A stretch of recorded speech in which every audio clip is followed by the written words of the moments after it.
Fala, nação rubro-negra, eu sou Carlos Alanson e este é o canal Raiz Rubro-Negra.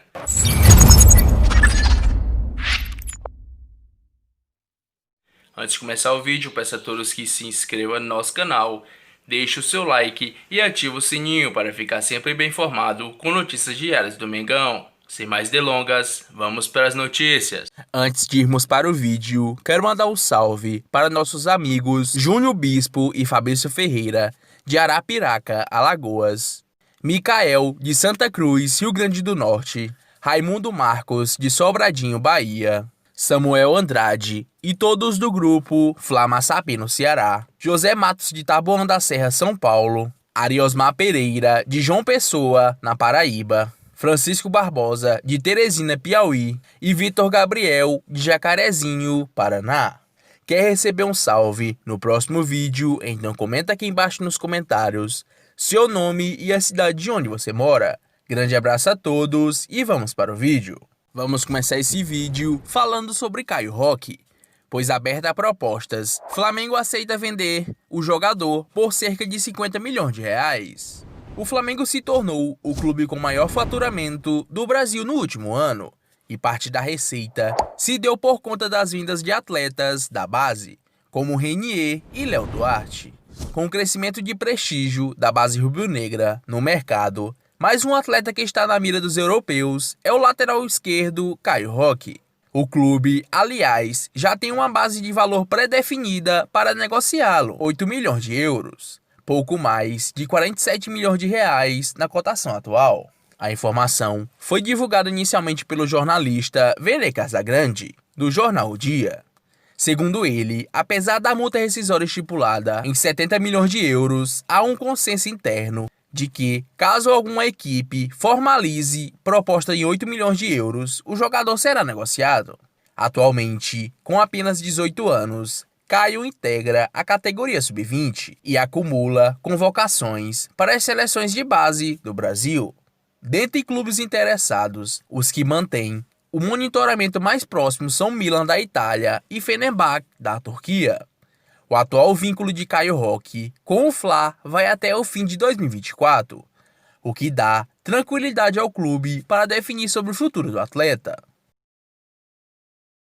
Agora, vamos falar sobre Jorge Jesus, pois o técnico completa um ano no Fla em meio à expectativa sobre a renovação.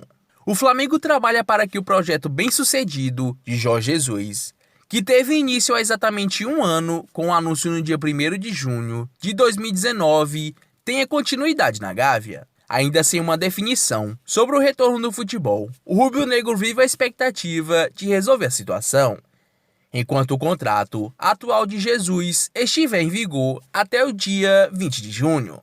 Apesar de ter largado na frente no planejamento para retomar as atividades, o clube teme ficar sem o treinador quando a bola rolar. Por enquanto, não há plano B. O desejo de Jesus e do Flamengo em ampliar o vínculo, entretanto, é mútuo. O treinador leva alguns pontos em consideração. Para ele, não há projeto esportivo e até mesmo financeiro melhor do que o apresentado pelo Flamengo. A escalada do euro e questões com bônus por conquistas estão sendo tratadas com cautela, para que o contrato agrade aos dois lados. Otimista, a diretoria optou por ter paciência para dar tempo ao treinador e ajustar os detalhes burocráticos para concretizar a renovação. O Flamengo não trabalha com a possibilidade de perder o seu comandante, pois o considera o grande mestre do time mais vitorioso na era do pós-Zico. O português chegou ao Flamengo cercado de expectativa, mas também de desconfiança pelo histórico ruim de treinadores estrangeiros recentemente no Brasil. A derrota para o Emelec nas oitavas de final da Libertadores, inclusive, quase custou a cabeça do treinador, que na época foi alvo de pesadas críticas da torcida por sua escalação no Equador. A classificação no Maracanã, no entanto, colocou panos quentes e iniciou um projeto avassalador que culminou em 5 títulos, inclusive o principal torneio das Américas e o Brasileiro. O treinador tem até mais canecos que derrota no Fla, algo completamente imaginável quando o treinador chegou à Gávea, figurando ainda no pódio dos treinadores mais vitoriosos da história do clube. Com 5 conquistas, Jesus tem o mesmo número de Flávio Costa, pentaestadual, entre 1939 e 1963, e um a menos que Carlinhos, que tem uma Mercosul, 2 brasileiros e 3 cariocas. O detalhe é que tanto Costa quanto Carlinhos tiveram muito mais tempo de casa que o português, que soma apenas 51 jogos no comando do rubro-negro. Agora, vamos falar sobre Hugo Moura, pois o Flamengo pode negociar o meia com o Fortaleza. Como todos sabem, o Flamengo vem conversando nos bastidores para liberar alguns jogadores por empréstimo e acredita ser uma boa ideia ceder alguns garotos do ninho para ganharem experiência e rodagem. E um jogador que deve ser emprestado é Hugo Moura, e o possível destino do jogador seria o Fortaleza. Os empresários do jovem meio-campista teriam oferecido a joia do ninho do urubu ao clube cearense, e o Mengão cogita facilitar a transação se realmente houver interesse das partes em uma eventual negociação. Hugo se destacou na base do Fla como primeiro homem de meio de campo. No profissional, ele já atuou em diversas posições, até de zagueiro. Ele tem contrato com o rubro-negro até dezembro de 2023. E assim como Yuri César, a diretoria flamenguista gostaria de cedê-lo para outro clube, apostando que o atleta terá uma sequência maior, já que no mais querido ele pouco vai atuar. Mas tudo irá depender da avaliação do treinador Rogério Ceni. É o comandante que tem carta branca no time cearense para pedir reforços e decretar saídas de atletas que não estão nos planos. Foi justamente o técnico, o grande entusiasta da chegada de Yuri. Agora, vamos falar sobre a Amazon, pois sem BS2, Flamengo intensifica negociações com a empresa. O anúncio da saída do Banco BS2 do espaço master da camisa do Flamengo fez com que a torcida se movimentasse nas redes sociais, pedindo a chegada da Amazon ao mesmo espaço. E a especulação em torno desse acordo é antiga, já que em abril, o próprio presidente do clube, Rodolfo Landim, confirmou que a negociação estava em curso. Antes do ano iniciar, o Flamengo tinha como expectativa faturar um total de 108 milhões de reais, entre patrocínios, publicidade e royalties.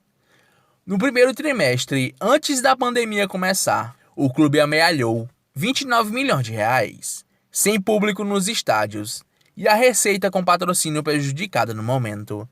A proposta de 38 milhões de reais por temporada da empresa poderá compensar o atual prejuízo. Além disso, há uma expectativa de uma aliança da Flá TV com o serviço de streaming Amazon Prime, em prol de conteúdos exclusivos para a TV oficial do clube, e até mesmo materiais distribuídos globalmente. Em dezembro, o Fla já havia firmado uma parceria com a Amazon para uma série exclusiva sobre a trajetória no Mundial de Clubes, que acabou sendo vencido pelo Liverpool.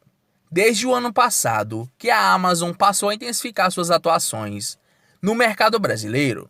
Primeiramente com a operação da loja virtual, depois com sua plataforma de streaming, a Amazon Prime. Mais recentemente, com a venda de serviço de inteligência artificial Alexa com a interação em português.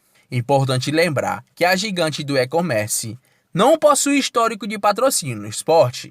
No futebol, ela tem fechado acordos com clubes da Europa para assumir a gestão dos seus e-commerces. Com a Amazon, os times focam em ampliar a distribuição dos seus produtos licenciados, já que a empresa atende com mais de 200 mercados. E para finalizar, vamos falar sobre a primeira Taça Guanabara, pois há 50 anos o Flamengo conquistava seu primeiro título. Há 50 anos, em 31 de maio de 1970, o Flamengo conquistava a primeira Taça Guanabara de sua história.